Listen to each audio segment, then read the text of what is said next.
Now I am going to dictate a journal passage based on Speedwriter magazine at the rate of 100 words per minute.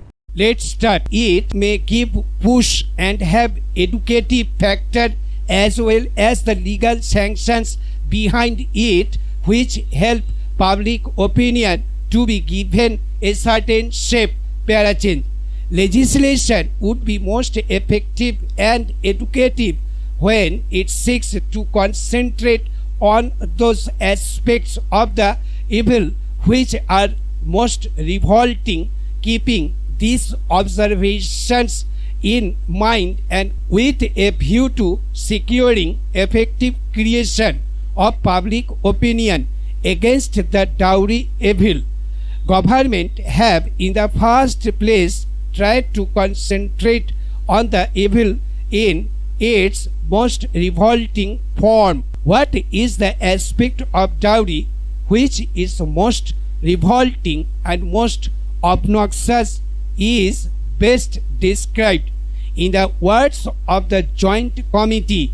I quote, "The committee feels that the evils of dowry system leading to murders, suicides, burnings, popularly known as dowry deaths, harassment and torture of the newly married young girls throughout the country are creating a fear psychosis in a country like India, like the mafia operating in European and other countries." Parachange.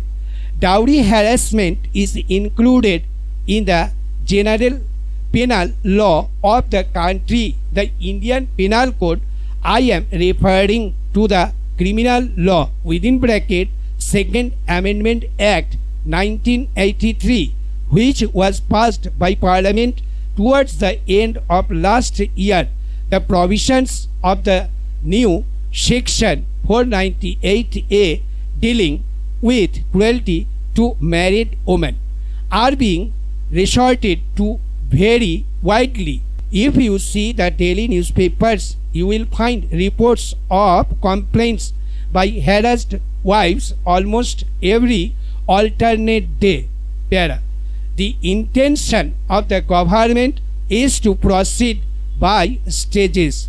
The Criminal Law (Second Amendment Act 1983, which I have mentioned, is the first legislative measure in the direction of dealing with the dowry menace.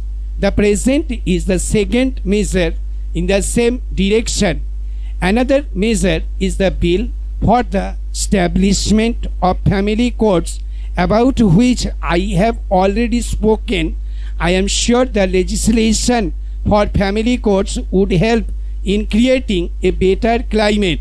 To sum up, government feels that as effective solution to such deep-rooted social evil as dowry can only be achieved through stages. At the first stage, we have to attack the evil in its worst form and concentrate on tackling cases of dowry harassment and preventing dowry harassment, and at the next stage, and that is the stage which the present bill represents, we should aim at making the penal provision and the procedure more stringent.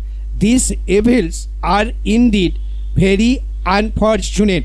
Thank you.